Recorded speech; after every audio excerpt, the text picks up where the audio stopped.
Well, hey there, you guys. Welcome back to another episode of Becoming the CEO of Your Life. I am your host, Janeen, and I am super excited to be on the podcast today talking about the ease equation.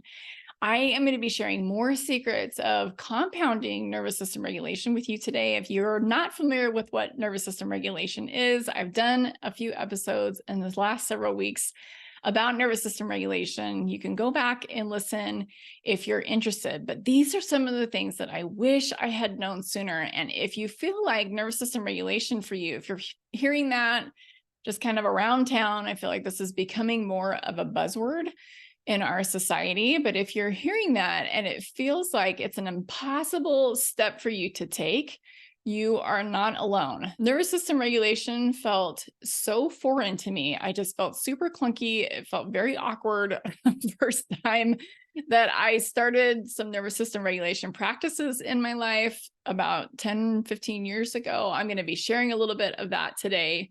But I feel like now really is the time to put these kinds of things into practice. Do not wait. I had a client say to me the other day, I wish I had known about nervous system regulation 10, 15, 20 years ago. It would have made all the difference in my life. And it does. And you don't have to wait to start. One of the things that is true is it's not necessarily what you're doing in your life.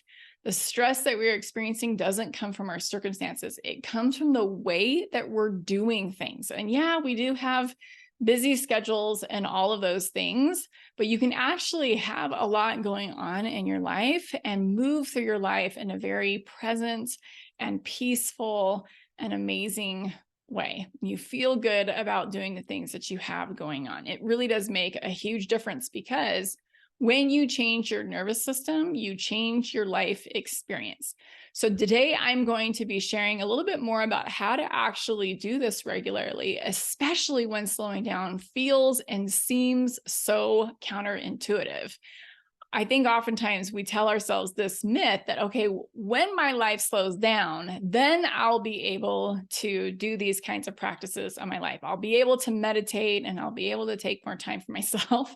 That really is not going to happen, my friend, because I know for me in my life over the last 10 or 15 years, my life really hasn't slowed down very much. It's because I do like to be active. I do like to be participating in relationships and community and business and all of these things.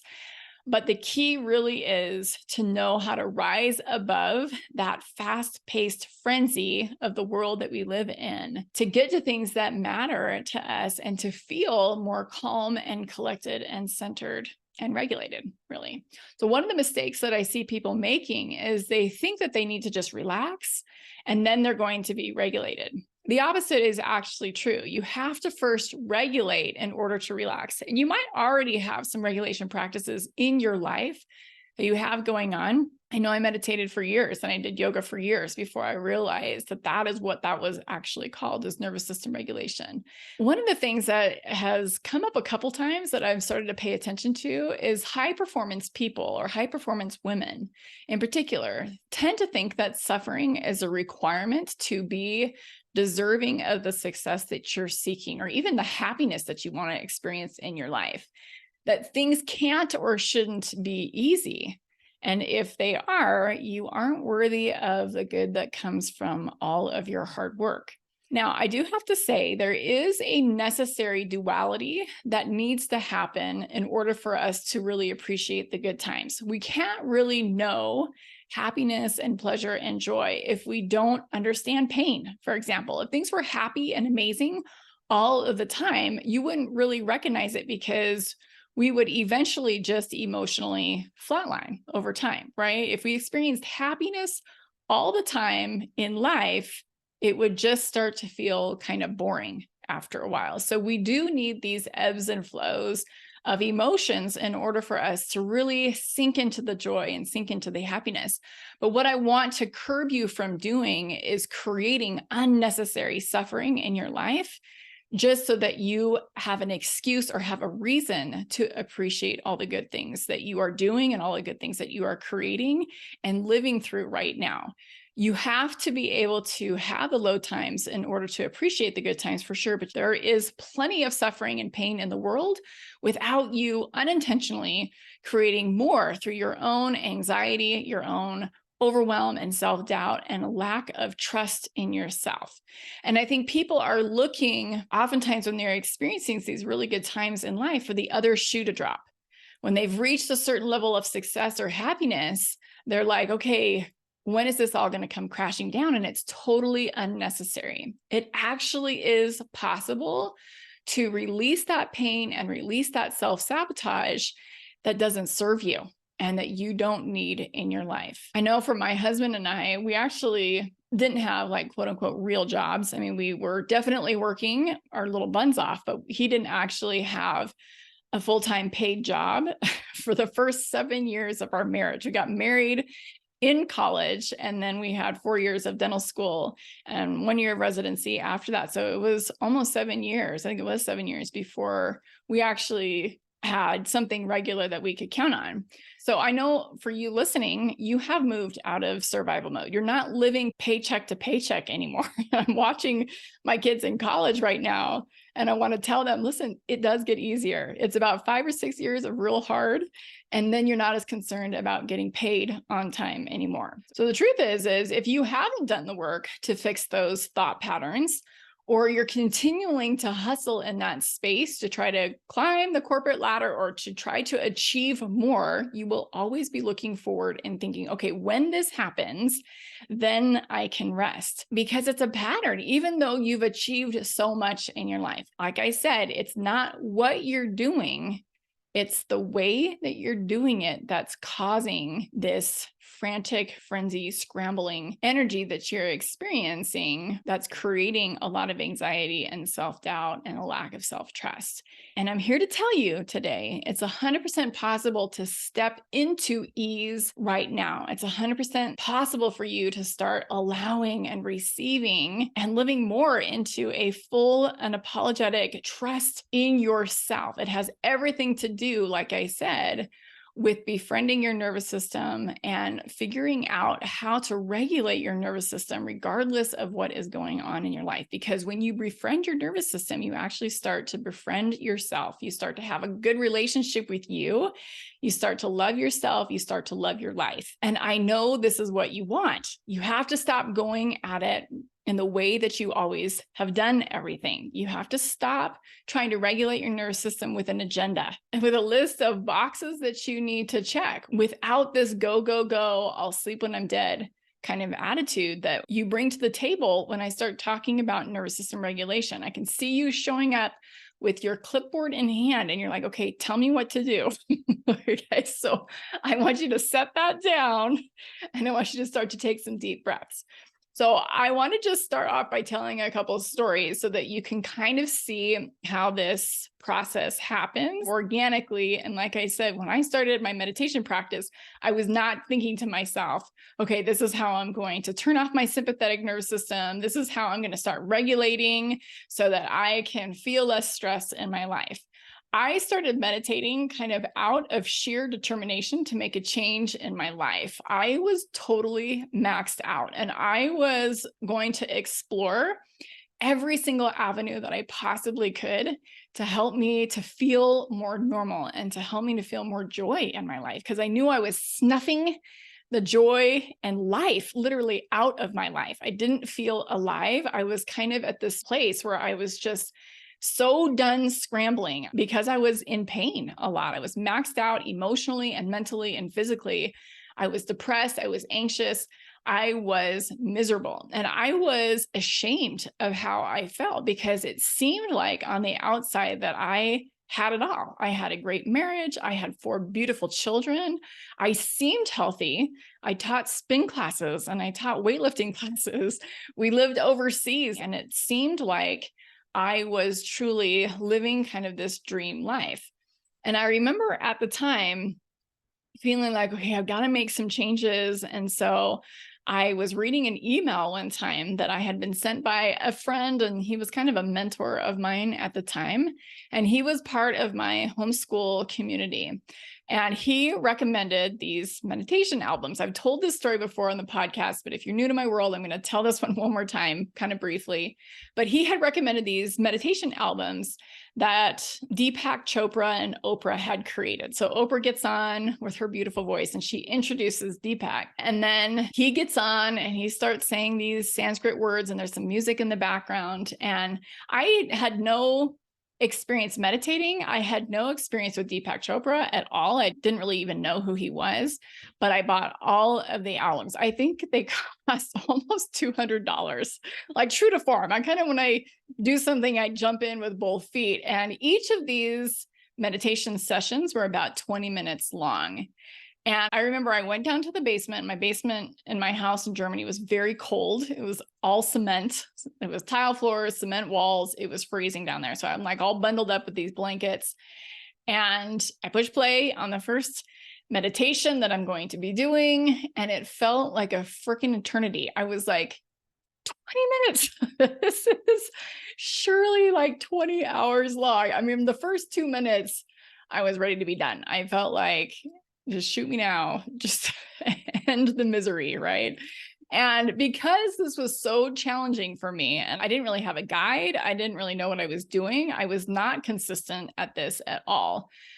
But even though I was very hit and miss with my first little introduction to meditation and trying to do this for 2 minutes at a time, things actually started to slowly change for me over the next several weeks and months.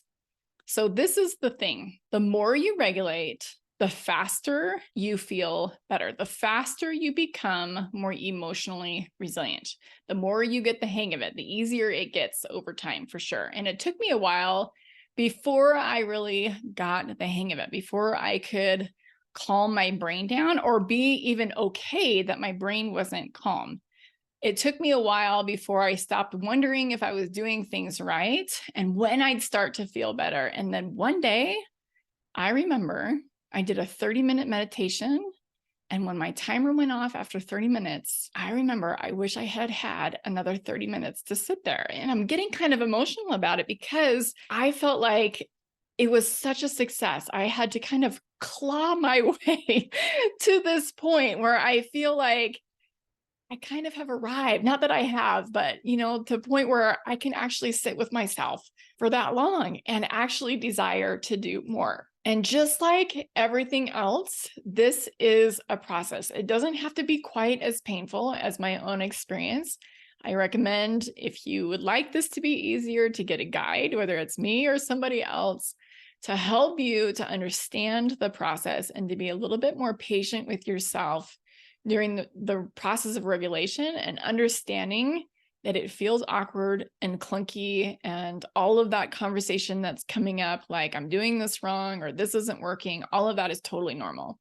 So if that's all you need, then get to work and start. If you need more help, you can reach out to me or somebody else. I'm going to share a few other examples because I want you to know that this is just like everything else that we do that's new. I remember the very first time that I practiced yoga, and you guys know I love yoga, but this was, again, a journey for me. The very first yoga class that I did was with a DVD with Rodney Yee that I did in our little tiny apartment in Philadelphia. My husband was studying for a dental class over in one section of our small little living room, and I plugged this DVD into our little tiny DVD player that we had at the time. My kids were in bed. I was 20 something years old. And I remember at the very end of that yoga class, Rodney Yee does this beautiful back bend. He does Urdhva Dhanurasana is the name of the pose. And I was like, if he can do it, I can do this too. And I tried to go for this back bend. I remember doing back bends as a kid. Well, it's not quite the same about 20 years later if you haven't done a back bend in a long time. And I thought I wasn't going to be able to get off the floor. I was sore for days because my back spasmed and it kind of put this big kink in some of the muscles in my back. I was in a lot of pain, but that was my first experience with yoga. I don't recommend that if you're going to do that, but I think a lot of you can relate to these experiences. One last experience that I'm going to share. I have a spiritual practice every day where I read my scriptures. I am a Christian. I'm in the New Testament currently. I'm keeping up with my church's Sunday school class. We're towards the end of the year. So we're towards the end of the New Testament, and we're in the book of Revelation right now.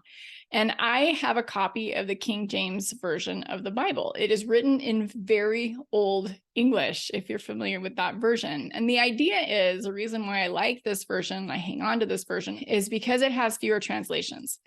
And the benefit of that is that it's closer to the original writing, but the language is often very hard for me to understand because it is written in Old English, to the point where I can get through an entire chapter and I have no idea what is going on. I don't know if you can relate to reading passages or things like that.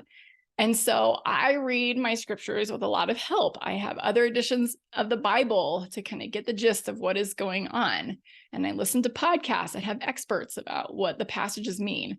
And like I said, I'm reading Revelations, and this used to be one of the books that I would skip because I'm like, I have no idea what this means. I don't know why we're talking about beasts and sealed books and all of these things. But now I'm finally getting it. And it's because I've stuck with it. So this is what I'm really trying to say. You want to let yourself be a beginner. Nervous system regulation is actually one of the hardest things that you will do because you are just with yourself.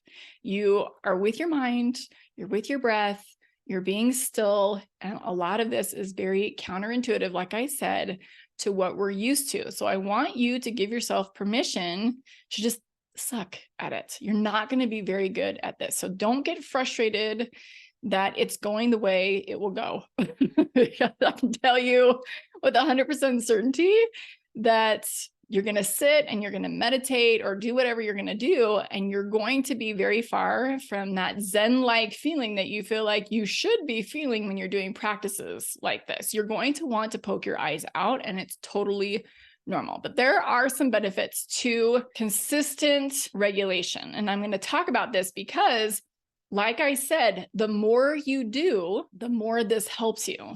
So the biggest benefit that I've noticed in my life is emotional resilience. You're able to feel more of the emotions that come up in your life without resisting these emotions. So for example, if one of my kids comes home and they tell me something or they do something and I get frustrated or angry, I'm able to breathe into this experience without lashing out and without acting from that place of anger and frustration and showing up more as myself. I'm able to take a few deep breaths, get centered in how I want to show up and how I want to talk.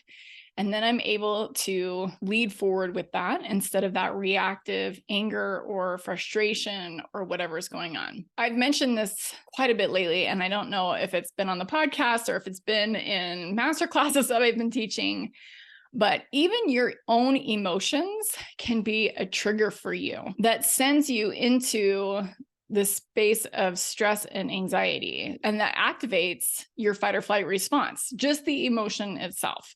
However, what regulation helps us to do is it helps us to, like I said, stop resisting the emotions that we experience. And in doing that, we become more aware of what's going on, and we allow what is a lot easier than without it. We become more content with our lives. We become more compassionate for ourselves and for other people around us. It also increases our problem-focused coping instead of avoidance-focused coping. That's kind of a fancy way to say what it is that I just described. You're able to breathe into your emotional experience and come up with a suitable solution to whatever the problem is, instead of avoiding or instead of hiding from what is happening. And for me, this has made me a lot more pleasant to be around for my kids, of course, because I'm not in this reactive headspace. I am not in a place where I'm unkind. And I can say that in a lot of different ways, but we'll just leave it right there for that on the podcast to keep this rated G. Okay. There are also some physical benefits of regulation. Of course, you're going to have reduced anxiety and stress, which is going to decrease chronic pain. It's going to lessen your chances of becoming depressed. Your chances of heart disease go down, high blood pressure go down, all of these things that are kind of these ripple effects that you don't even realize are caused by stress itself. So the body itself is healing. The body is able to repair. And so you're able to sleep better. And it really is amazing all of the benefits that we have physically from regulating our nervous system. Sex is even more enjoyable because you're not thinking about other things. You're able to relax and be present with your partner instead of like, oh my gosh, I got to get to sleep. I have so much to do. And this is just one more person that needs something from me. It makes a huge difference, like I said, in so many different arenas of your life that you don't even recognize are affected by the stress that you're experiencing. And of course, you have mental benefits. I mentioned staying present in the moment. I mean, how many times have you sat there looking at your kids, not really paying attention to what they're saying, or getting distracted with something, you're thinking about something and they have to come up and they're like, Mom, Mom, Mom, and they're tapping you on the shoulder, Mom, listen to me, right? It's because you're not able to stay present and focused in the moment. Or even if they get your attention, you have a 3 to 5 second window of time for them to tell you what it is that they need before you get distracted thinking about something else. So staying present in the moment is huge. And then nervous system regulation may also be able to help combat age-related cognitive decline. And I can see this actually in my life right now. I'm a lot less forgetful if I am regulated. I'm able, like I said, to really stay focused and present without my mind just like slipping off somewhere else. Okay, so let's talk about how we do this. And I'm going to start off by saying something that seems very obvious when I say it, but I know there's some of you out there that need to hear this. It is not enough just to know that you need to regulate your nervous system. This is one of those things that you actually need to do. So it's very similar to exercise. You can't just know that you need to move your body and exercise. You actually have to do it in order to get the benefits. You can't delegate it to somebody else. You actually have to do this. And so, like I said, you need to approach this as a beginner, and you want to think about just practicing nervous system regulation. So whether that is a yoga practice or a meditation practice or a breathwork practice or even a walking meditation, there's so many ways that you can do this, but you want to consider it a practice for a reason. You're going to be practicing it for a really long time before you feel like, okay, I'm okay with all of this. I'm okay with the way that my brain is being in this moment without thinking that you're doing something wrong or that it's not working for you. Another little tip that I have is you want to start really small. I did not complete a 20-minute meditation for a really long time. I mean, it must have been probably maybe 2 years before I could actually meditate for a full 20 minutes. And like I said, I was not very consistent at this in the beginning. There's a lot of different ways that you can approach meditation, but I want you to take this very slow. And if you need to, like I said, go with a guide for a while. Go with somebody who is going to talk you through bringing you back to your breath and allowing and letting go of the judgment and becoming more of the watcher of your thoughts instead of getting carried off in the current of the story and all the things that's going on in your brain when you start. So start really small. 2 minutes is great. And then from there, just make 1% improvements. That was the thing that really worked for me with meditation is, like I said, it was almost painful for me to sit there with myself. I mean, it was, I'm not going to lie. It was painful when I first started out, just because I thought I was just doing it wrong and I wasn't very good at it and all of that. And you just have to kind of be with your thoughts and be okay with what's going on. You have to learn how to be very compassionate and curious about your human experience. And nobody teaches us how to do that. We have to seek that training out ourselves in order to get good at it, whether it's just consistent practice or, like I said, going with somebody and having them teach us. Don't overcomplicate this. It feels complicated because of all of the drama that I'm describing that's going on in your mind. But the practice itself is actually very simple. It doesn't get more simple than sitting or breathing, right? It doesn't get more simple than that. But what's complicated is actually what you're making things mean and all the feelings of resistance that come up and the story that it's really hard and that you have other things to do and your life is so busy and this isn't making a difference. Like all of that is hard. So that's the hard part. Practicing ease is hard. It's very hard for people who grew up in the United States and are used to the Western way of doing life. So if it's hard for you, welcome. This is the way that it is. But this is one of the things that I can put my finger on and say, this is what changed my life, is nervous system regulation. And like I said, I wasn't calling it that when I started, but I say this a lot to my restorative students, is my kids can see a very drastic before and after my nervous system regulation practice, because I feel like this practice is what brought me back to myself. This is the practice that allowed me to have a relationship with me. This is what helped me to be more compassionate with myself, which in turn allowed me to extend that compassion to other people in their journey in their life. I'm not perfect at this, but it has made all the difference in the world. I strive to be a more loving and compassionate and peaceful person.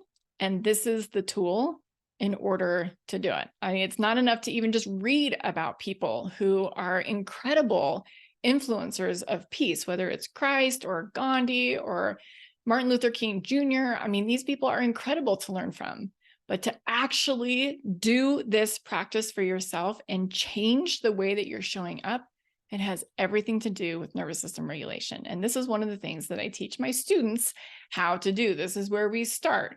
So if you're interested in becoming the CEO of your life and have more mental clarity and ease and show up with more trust in yourself and a better relationship with yourself, and learn how to become more emotionally resilient and more present and rise above the hustle and the weeds of your life, I want you to reach out to me. If you're interested, go to janeenalley.com/CEO in order to connect with me. We're just going to book a call and have a conversation, and it'll be really fun. So if you're interested, again, that link is janeenalley.com/CEO. All right, my friends, I hope you enjoyed this episode. If you know anybody who could really benefit from this, please share this episode with them, as well as rating and reviewing the podcast. It really helps me to get this content out into the world and find more people who need to hear this message. I think the world would be a better place if more people took the time to regulate their nervous systems so that they were more calm and they showed up more as themselves instead of reacting and being unkind. All right, my friends, I will not be doing a podcast the last 2 weeks in December. I am going to be taking those weeks off and spending time with my family and enjoying being in their company, particularly since it's going to be the last time that we're together for several years. So I just wanted to give you a heads up that I will not be podcasting those last 2 weeks of December. However, I will be back January 4th and you can catch me then, but I will be back next week. So make sure you tune in then. All right, you guys, have a wonderful rest of your week. We will catch you guys soon. Take care. See ya. Bye.